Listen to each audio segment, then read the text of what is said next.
Welcome to the Handyman Pros Radio Show. Home improvement and maintenance tips from the pros. Welcome to the Handyman Pros Radio Show Action Edition, where we feature an actionable tip that you can use today. And I'm here with my old buddy Larry. Larry, what is going on? Johnny, we're here recording. We're doing video. This is like the big news. It's an adventure every time we fire up the cameras. I've got to admit, it is something else. Yeah, baby. Woo. Anyway, I did some work this week, and I had called you one time, and this is a long sort of story. But I had a client. I go into their house, and she says, "Well, I think I need a new hot water heater. You know, it doesn't get very warm." And I was like, "Really? Okay." So in the process of diagnosing this water heater, she's like, "Well, forget it. I just want a new hot water heater." I'm like, "Okay, great." So I'm thinking this is going to take me, not all that long, 3-4 hours, right, to do the hot water heater. John, the first thing I run into is I'm trying to find the breaker on the hot water heater, right? Is that normally a big deal for you? No. Not an electric hot. Yeah. You're talking about electric hot water heater? Yeah, electric hot water heater. Yeah, this is an electric hot water heater. How do you heat hot water? You mean the electric water heater? Electric hot water heater, right?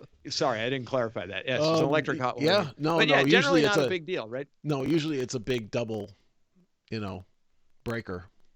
Yes. So correct. It's a 220 double pole breaker. Usually it's at least 30 amps, right? I mean, general rules of thumb, maybe a bit more, just depending on the size of the water heater. Mm-hmm. John, please tell the audience what I found. Do you remember? The 220 was on a 110.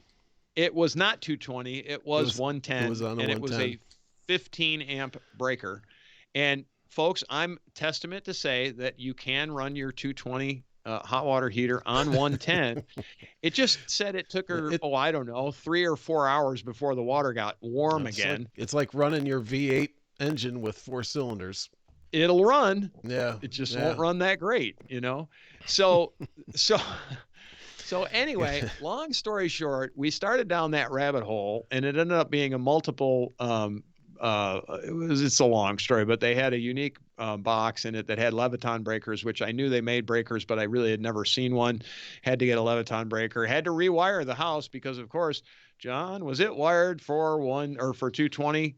No, it was wired for 110. So, and then the other thing is, and I'm going to post this picture inside the breaker box. Folks, this is a big no-no. Do not splice wires inside the breaker box. So, I need to see that picture. I haven't seen it yet, but it's got to be interesting. I'm going to post it. It was something else. Anyway, with that, John, you in your eminent wisdom tell the story. You tell the story. I'm going to give you, here's my little tip for this week. I have a tool bag, and it's got all the pockets in it on the outside. Mm-hmm. That I bought at one of the big box stores, and I just throw in everything in there. And then, these pockets start to, I've got certain things in these pockets, I got all my some of my little electrical stuff in one and then the other. And then I start to throw in all kinds of miscellaneous hardware in some of those pockets. The extras. And it gets such a mess in those pockets. I couldn't take it anymore. I took the whole thing apart the other day, and I just dumped it upside down, and all this garbage came out of there. It was a mess. How unprofessional. So and you have to dig down in there. And I thought, well, you know what? I'm just going to line those pockets with like ziplock bags and just put everything in those bags. And then when I need it, I just pull it out of the pocket. I'm like, you pull the bag out. Yeah. I'm like, why didn't I think of this like years ago? I would have saved myself the aggravation of having to dig through, all kinds of miscellaneous tools and supplies and stuff. Razor blades and hypodermic needles and stuff like that. Yeah. I'm telling you, it's making life a whole lot easier, and the plastic bag just slide right in. I just put everything in there, slide the bag right in, slide the bag right out. Boom, you're done. You're breaking the bank there, aren't you? Yeah. Oh, yeah. It's expensive. Yeah, So it's terribly expensive. But see, but that's that. So here's the magic, right? This is just it. So we always talk about saving time, money, and aggravation. And believe it or not, I mean, how simple is that, right? But folks, send me an email at questions@handymanprosradioshow.com and tell me that you had that figured out before we just told you. I'm serious. Seriously, right? And because John, I have exactly the same problem, and a good every 3 months or so, I turn my whole tool belt upside down and dump everything out, and then clean it out, and then take it. And what happens? It's all that stuff that you're talking about. There's a drywall screw here, there, here, and that's exactly it's right. just That's everywhere. exactly right. And So it's and sawdust. That's the other thing. Sawdust. So Yeah.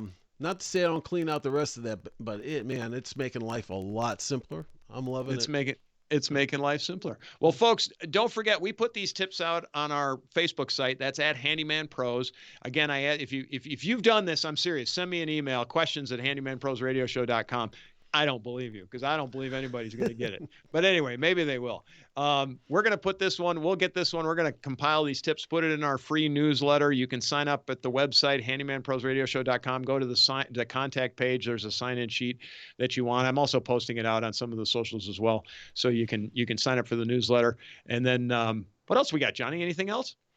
Oh, yeah. If you enjoy this show, tell your friends and neighbors, right? Send them the link and tell them that these two guys are crazy because we are. It just is what it is.